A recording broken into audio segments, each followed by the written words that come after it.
Hello, my name is Taylor McBride, and I will be discussing the Understanding Initiative and Referendums and Arizona's direct democracy. In Arizona, the concept of initiative and referendums are central to the practice of direct democracy. The process empowers citizens to participate actively in shaping their state laws and policies. These process discussions elaborate on definitions, creation processes, comparative aspects, advantages and disadvantages of initiative and referendums, ultimately highlighting their roles in supporting direct democracy as outlined in Arizona's Constitution. So, the definition of initiative and referendums are: initiative is a process that allows the citizens to propose legislation or constitutional amendments. This process involves gathering a certain number of signatures from registering votes to qualify the proposal for the ballots. If enough valid signatures are collected, then initiatives is presented to the voters for approval or rejection in an election. A referendum, on the other hand, is a process that enables voters to decide on existing legislation or constitutional amendments.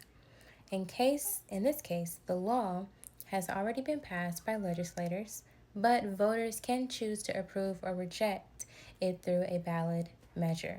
So that means this mechanism serves as a check on the legislation process, allowing citizens to have the final say on the important issue. So, creation of initiative and referendums. Initiatives are created when citizens of group drafts a proposed law or amendment and then collecting signatures to support their proposals. So in Arizona, the number of signatures required varies depending on whether the initiative is a statutory measure or a constitutional amendment. Once the necessary signatures are gathered and verified by the state, the initiative is placed on a ballot or for voters to decide. So this means referendums are typically initiated by the state legislature or through citizens' petitions. If the legislature passes controversial laws, it may be subject to referendums and a sufficient number of voters petition for it. This process allows voters to um, assess whether they agree on the law or prefer to repeal it. The referendums is then placed on a ballot, and voters can choose to uphold or reject the legislation. Of course, comparing initiatives and referendums. While initiatives and referendum are pretty much the same or have the same common goal, which is allowing citizens to participate in the democratic process, they differ with different keys and aspects. So, of course, initiative originated from citizens proposing new laws and amendments, while referendums stem from existing legislative that is either passed by the legislative or proposed by citizens. For the purpose, initiatives can aim to create new laws and amend existing ones as well, while referendums allow voters to evaluate and potentially overturn laws already enacted by the legislative. Signatures requirement. Initiatives require a specific number of signatures to be placed on the ballot.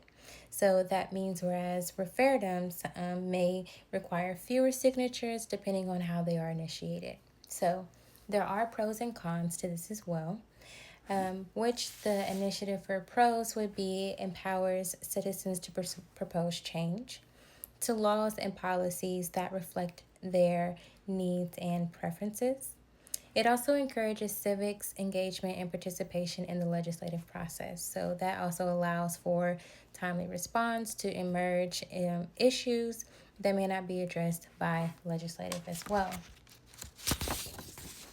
On the other hand, you also have the process that can be influenced by special interest groups with significant financial resources, which could also be a help as well. Voters' fatigue may occur if too many initiatives are placed on the ballot, leading to lower participation rates. Initiatives may lead to poorly drafted laws that lack the nuisance and deliberation found in the legislative process. So, referendums. Some pros about that is providing a mechanism for citizens to act as a check on legislative decisions. This allows voters to voice their opinion on controversial issues directly. So, in addition, it also promotes accountability among legislators by making them aware that there are decisions that can be challenged. Cons. Referendums can be used strategically by or to bypass the normal legislative process, potentially undermining representative democracy. In addition to voters' decisions on complex issues, may be based on simplified information leading to misinformed choices. However, lastly, they need to have signatures gathered that can be a barrier for citizens and limiting participation as well. So, supporting direct democracy in the Arizona Constitution deals with the Arizona Constitution. Explicitly, it does support the principle of the democracy through provision and initiatives and and referendums. That goes for Article 6 and Part 1, outlines the process for both initiative and referendum, ensuring the citizens have the power to influence legislative directly. This framework empowers voters, promotes accountability, and encourages civic engagement, along with it being essential components of a healthy democracy system.